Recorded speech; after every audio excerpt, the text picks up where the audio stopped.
Here are 3 ways to make your home earth projects. Watch all the way through to learn different techniques for drawing and 2 new styles of painting at home. Okay, so to get started with our first home earth day example, you're going to want to grab a pencil. After you grab a pencil, make sure you have plenty of crayons and markers ready to be used. You want to make sure that they are blue and green, the colors of our beautiful planet. Then you're going to want to look around your home for round objects. I picked duct tape, a cookie jar, even some applesauce. A bowl works perfectly too. Then you're going to pick one of those objects about the size that you want. I'm going to go with duct tape. I'm going to find the center of my paper, grab my pencil. I see the tip of my pencil is nice and sharp, and I'm going to trace it all the way around the outside of my duct tape. There, perfect circle. Now I'm going to pick up my green crayon. The green crayon is going to represent my continents, or large pieces of land that make up our beautiful world.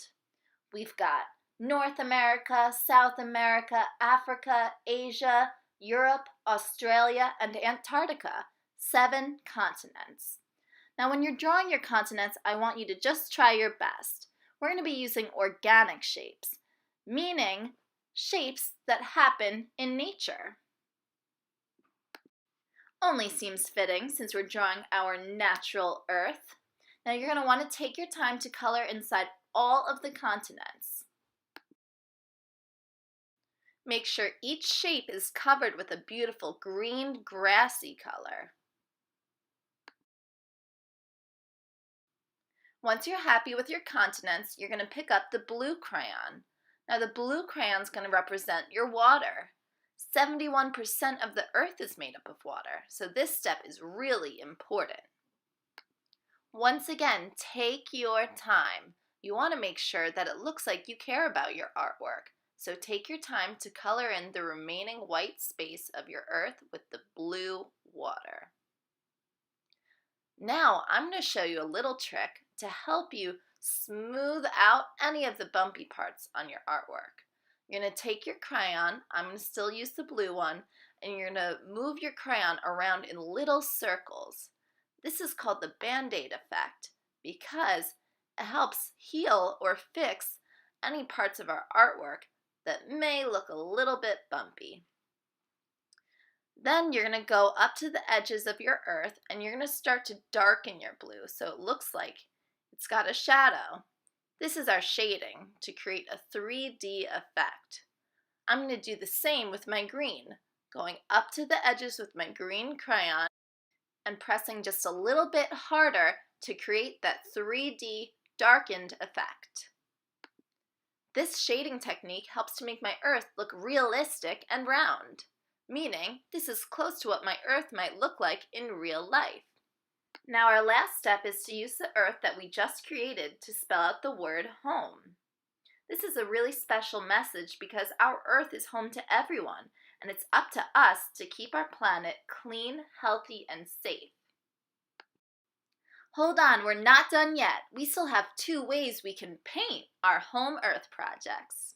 So our second home earth example is going to be similar to our first, only using different techniques. First, you're going to want to make sure that you have water and a plastic Ziploc baggie. You can also use tinfoil. We're going to be using markers to create our own paint. Just like in the first example, you're going to want to find objects from around your home to trace a circle. You're going to want to have a pencil on hand to do that. Make sure you have a green and blue marker ready to be used. You're going to pick up your green marker, snap the cap on the back, and you're going to begin to draw your organic shapes to make up your continents. After you're happy with your continents, you're going to pick up your blue marker. The blue marker, remember, represents the water. You're going to take your Ziploc baggie and you're going to draw some marker right on top of that Ziploc baggie. You're going to use the marker ink, the smooth surface of your bag, and a little bit of water to create your paint mixture. Now I can go ahead and use my homemade paint to fill in the blue water of my earth. And I'm going to take my time to paint in all the parts that make up my ocean. I'm watching the water flow, and I'm really liking how my earth is coming out so far. I make sure that if I need a little bit more water, I can dip my paintbrush in the water to loosen up the blue ink a little bit more. I can also go back and add a little bit more marker ink if I feel like I'm running low on paint. I add more water to my mixture, and I continue adding nice smooth strokes to fill in the water of my planet Earth. Remember, when we don't have supplies at home, we just need to get resourceful. And I find that this is a really cool and fun way to make our own paint. You might even prefer it over store-bought paint. Once you're finished painting your ocean, you're going to want to use green to fill in your continents. Now, you can use crayon, or you can continue painting using your water marker method. I tried both. This way I can see which method I prefer. Now, if you want to use marker, again, you're going to draw on top of the Ziploc baggie that you used for your blue, and you're going to take your paintbrush, add a little bit of water, and just begin painting. Take your time to fill in the continents.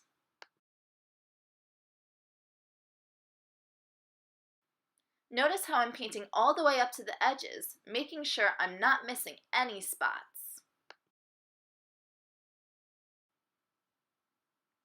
Last but not least, we're going to use a bold color to spell out our special message.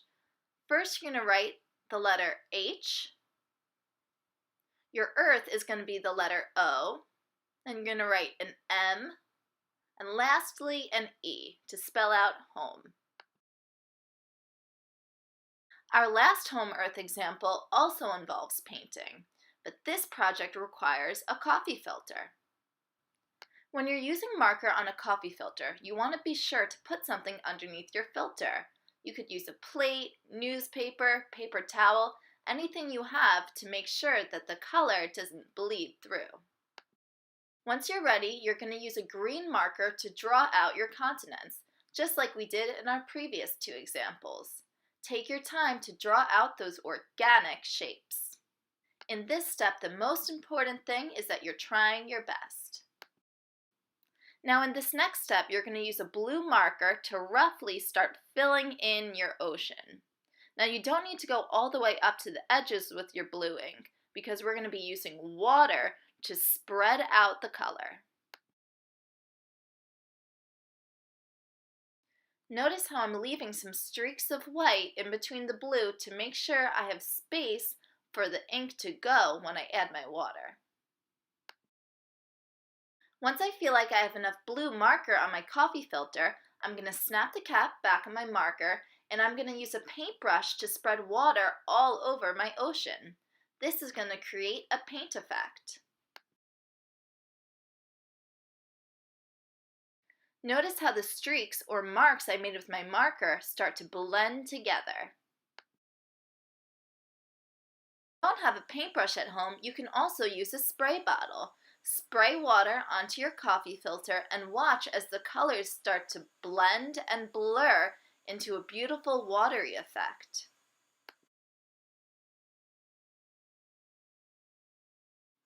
I'm going to continue using my water and my paintbrush to spread the blue ink throughout my ocean. Now it's time to add green color to our continents. Again, you can use crayon if you would like. You could also use marker to create that painted effect. It's your choice. I'm going to use marker. Right now I'm filling in the green marker on my continents. When I'm done, I'm going to snap the cap back on the top of my marker, and I'm going to begin using water to blur those green lines together. Now this part could get a little bit messy, and you might start to see your green and your blue ink mixing together. Now that's okay because in real life our planet Earth has land and water working and swirling together. Once your coffee filter Earth is dry, you can place it on top of a piece of paper and start to spell out the word home. Remember, you all can be art activists, using your art to take action to create change.